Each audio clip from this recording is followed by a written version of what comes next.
Hey everybody, welcome back to the Sonic Chronicle. My name is Owen.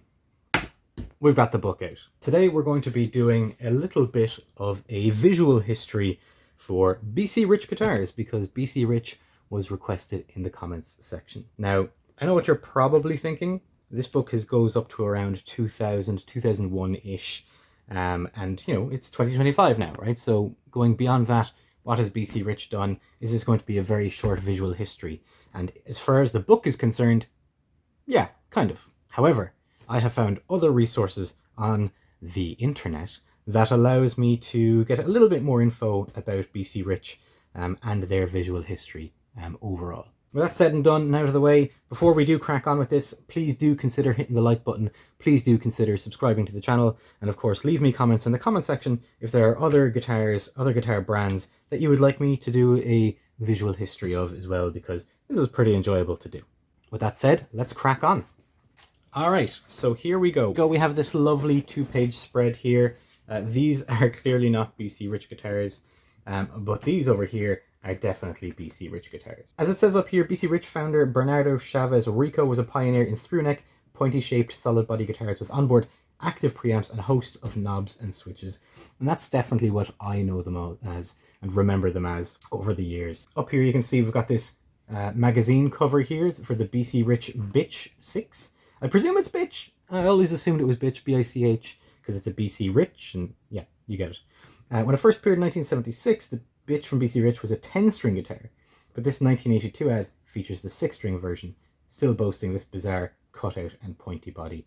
And that was kind of the thing that BC Rich were known for. As its point notes here, pointy-shaped guitars with active electronics. As it happens, I was in a metal band for a good while, and our guitarist used a BC Rich Kerry King Signature V.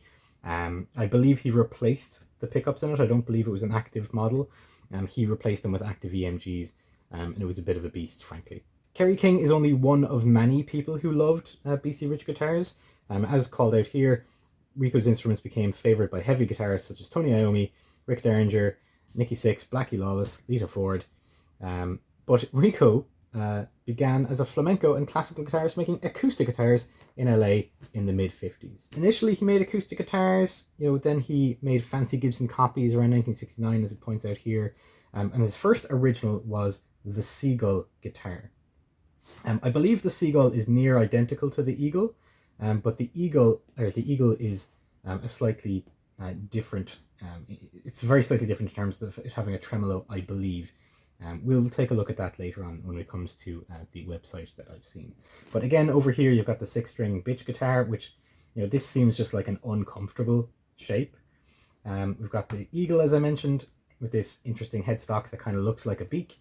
Then over here on the right hand side we have this offset headstock here, which is kind of neat, with the inlaid R for BC Rich, as opposed to the Signature, which is over here, with this angular headstock over here. But we have this Mockingbird here, and Mockingbirds were played by a lot of different guitarists. They were played by, like Slash and stuff. So it's an interesting model, and I think that the body shape really helped, particularly when they came out around the 80s as well.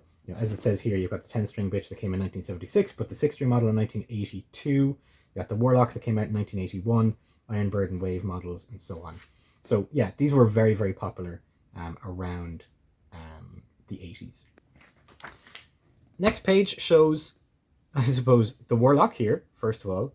And then what it describes here is angular vulgarity from BC Rich. And then Doom-laden 1982 Warlock ad up here, which is fine. Interesting headstock for the Warlock. I don't think that actually stayed around for particularly long. Then we've got some Korean BC Riches made in the late 90s. This EMI model of 1997, and the multi-point 1985 US-made Igniter guitar, which is a strange one. I don't remember seeing this one in too many magazines. I don't think that this really made many waves or did too much in terms of the market.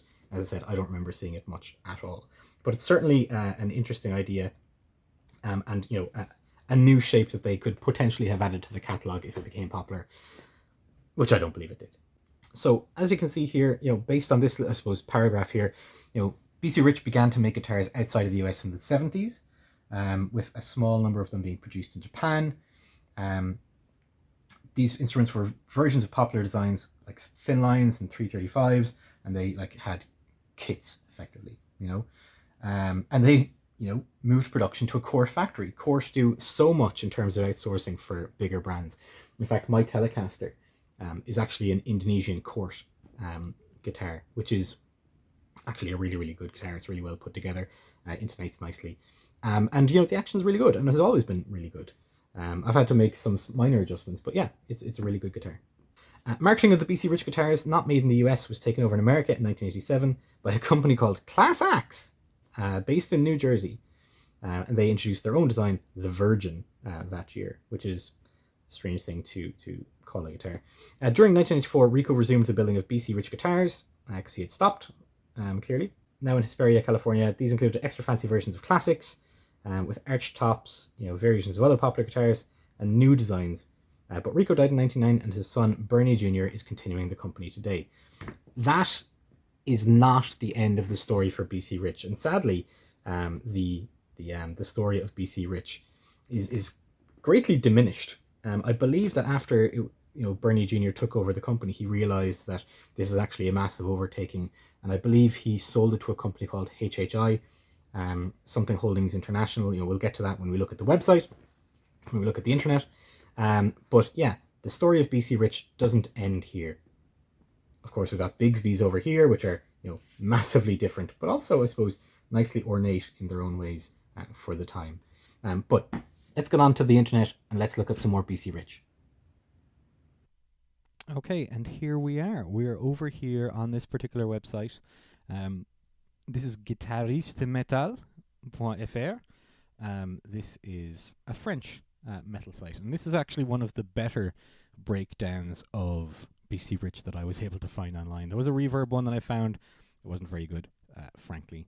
So this is Guitariste Metal. Thank you very much to everyone over there who worked on this. Selenius, who wrote this particular article in 2016.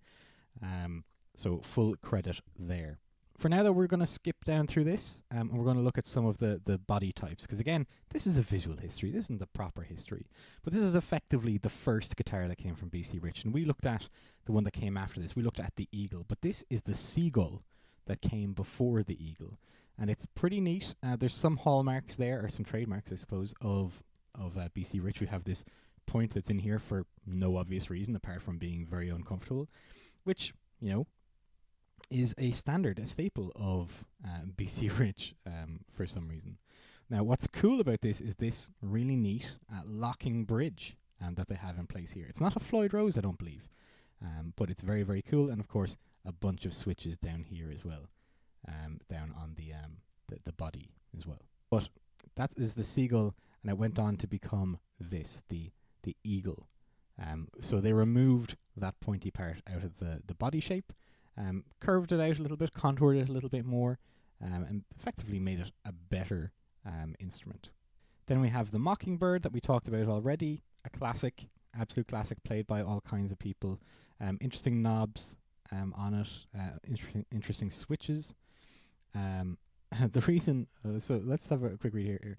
1975 is the year the Mockingbird, the short Mock, was released. The Mockingbird is then different depending on whether it's made in Tijuana or El Monte. The reason for that is that the boss of the El Monte workshop thought that the horn of the Mockingbird was too skinny and called it Skinny Dick, so he decided to make a larger one. Alright, then you get the 1977 Bitch. Interesting looking inlays here as well. All of them have the double humbucker configuration, which is interesting. Then you get to the 80s, you get to the Warlock, with this one coming with EMGs, a proper Floyd Rose, and a whammy bar, and a much more restrained control scheme here as well. Sorry, this isn't actually a Warlock. This is the BC Rich Deluxe by the looks of things. So then you get into the good days. You get to the Ironbird. So this one was one that I saw a lot in guitar magazines growing up, with this headstock, but also the Widow style headstock, which we'll look at in a little while.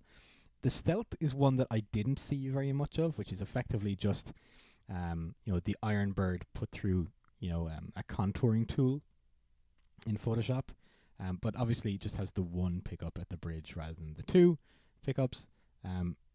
is perhaps not as through body design compared to the Iron Bird. It has that reverse headstock then as well. Just the one knob on it as well. Kind of a vibe. Then you get to the BC Rich Widow, and this is a base, clearly, right? But this headstock up here as well. If you look at the headstock here, this is going to be something that becomes fairly common in BC Rich designs over the years.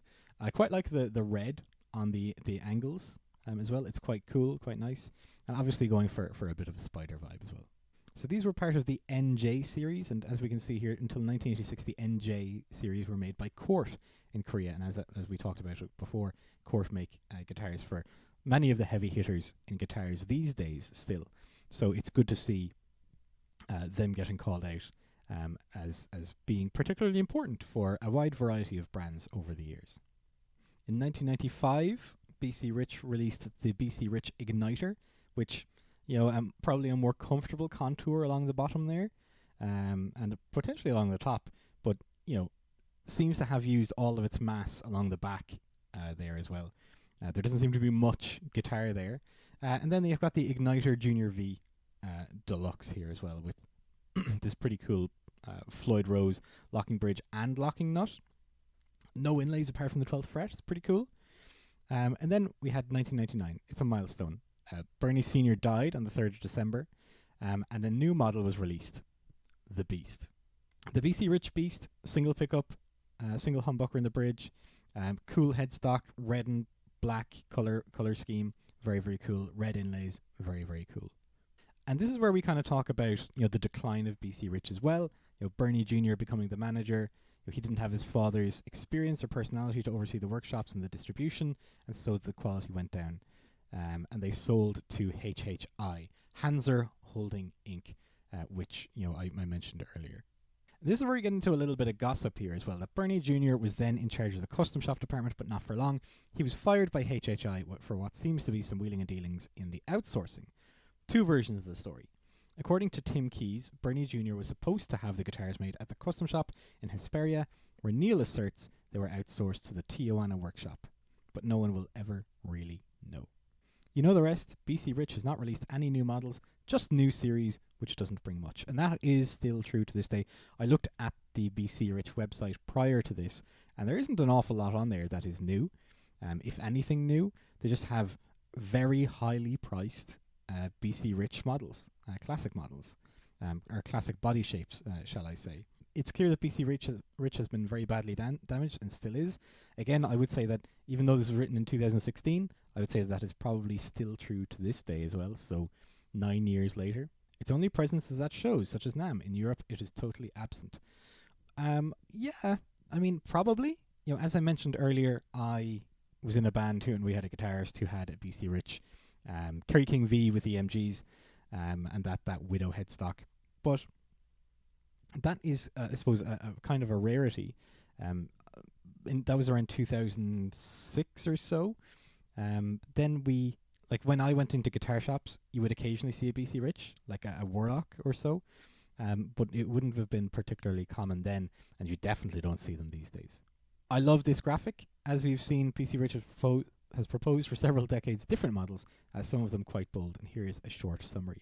So if we look at the headstocks, again, this is ideal for a visual history, right? So they went from the 3-2-a-side traditional, they had the Widow, 6 inline pointed, so the hockey stick style and then the pointed style, the 6 inline curved, so that was the earlier days.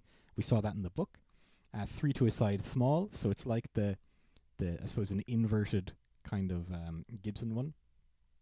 The Beast, which is similar to the Widow, but it doesn't have the little bat symbol point in the middle. We got the 6 inline reverse and the 6 inline pointed reverse, all pretty iconic, frankly. The Widow in particular was one that I always liked. And then again down here we have this amazing graphic, again amazing for a visual history. You've got the Son of Beast, so a shorter scale Beast.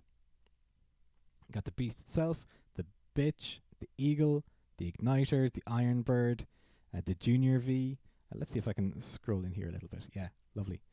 So you can see here that we have all these different types of guitars here. Look, these are some amazing body shapes, right? And those headstocks as well. Now, the Junior V, you probably would be forgiven for mistaking that for, like, you know, your old Gibsons, with the way the headstock was when they were originally released. But I digress. We have the Mockingbird, which is super cool. Has kind of a traditional 3-to-a-side headstock. The Stealth is a bit of a weird one. The Dagger, with a Widow headstock, and that was, I think, one of the more standard ones that came out around the late 90s, if I recall that from when we looked at the book. The Virgo is one that we haven't seen too much of. The Virgin is, I suppose, the Virgo without this little cutaway and maybe one accentuated spike or horn on the top. We've got the Warlock with the Widow headstock. We've got the Wave, the Widow itself. The Wave is a bit of a weird one. It's kind of, I suppose, reminiscent of the Eagle, but maybe a bit pointier. The ASM, so it's a pretty standard looking guitar shape. The Exclusive, the Gunslinger, again, a fairly standard looking guitar, but looks like the ASM, but with a reverse headstock. And the Zombie, which is kind of a cross between the Beast and something like, I don't know, like the Virgo bottom of it. But yeah, super cool, fairly iconic designs. And, you know, if you saw one of these in a lineup, you'd be like, yeah, that's a BC Rich guitar. It's clearly a BC Rich, you know, save for the ASM or the Gunslinger, really. Oh, I missed these ones over here. We got the Draco, which is, you know, kind of like a dragon upside down, I suppose. The Speed V with a Widow headstock, and that's, again, you know, something that you know, my mate would have had. I presume it's the King V, Kerry King V, with that Widow headstock. And then this War Beast. So I guess it's like a cross between the Beast and the Warlock in terms of its design. So slightly more angular Warlock, I guess. And that's kind of it when it comes to BC Rich. I mean, we have this here on this website about the different series. The 1, the FR, the Silver and the Bronze were the entry range products. You know, you've got the better ones, the NJ, ST and Pro X. The NJ Deluxe, you had EMGs in there. And that's cool and all. But really, you know, it's a real pity that BC Rich have not kind of stood the test of time, because all of these designs, you know, between the headstocks and the guitar bodies themselves, you know, they were pretty dominant. You know, they, you know, all kinds of musicians played them. You know, particularly within the 90s and the 2000s, you know, metal guitar players played them. And it would be cool to see a resurgence, but at the prices that they are currently charging for these instruments, I really don't think that we will. But that is it for the visual history of BC Rich. We covered a lot. We went through the book. We went through the website. Again, thank you so much to guitarismetal.fr for doing the heavy lifting for me on this one. Thank you in particular to Selenius for doing the research here and for doing the writing. Made my life much, much easier. And of course, if you like this video, please do go ahead and hit the like button. Subscribe to the channel if you want to see more of this kind of stuff in the future. And leave me comments in the comment section below if you want to see a visual history of any other guitar brands. I'd be happy to go through and take a look at them. Not just for yourself, but for myself as well. You know, this kind of stuff is super interesting to me. As I said though, thanks very much for stopping by, and I will see you in the next video. Bye bye.